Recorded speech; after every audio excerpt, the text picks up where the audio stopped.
เขาเสพในสิ่งที่ควรเสพบ่เสพในสิ่งที่บ่ควรเสพ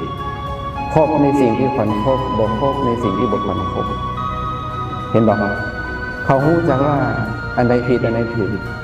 เขาก็เสพในสิ่งที่ควรเสพบ่เสพในสิ่งที่บ่ควรเสพคบในสิ่งที่ควรคบบ่คบในสิ่งที่บ่ควรคบก็เลยเป็นเหตุให้ทำที่บ่น่าปรารถนาบ่น่าฮักใคร่บ่น่าพอใจเสื่อมไปบัดนี้ส่วนทำที่น่าปรารถนาน่าฮักใคร่น่าพอใจเจริญขึ้นเพราะอย่างอันนี้ได้ดังคำมุ่งมั่นปรารถนาบ่ก็ได้ดังความมุ่งมั่นปรารถนาเลยถ้าปรารถนาอย่างนี้ปรารถนาให้สิ่งที่บ่น่าปรารถนาบ่น่าฮักใคร่บ่น่าพอใจนั้นเสื่อมไป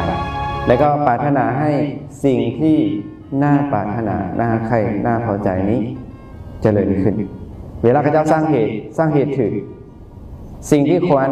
เสพควรคบเขาก็เสพเขาก็คบสิ่งที่บ่ควรเสพบ่ควรคบเขาก็บ่เสพบ่คบ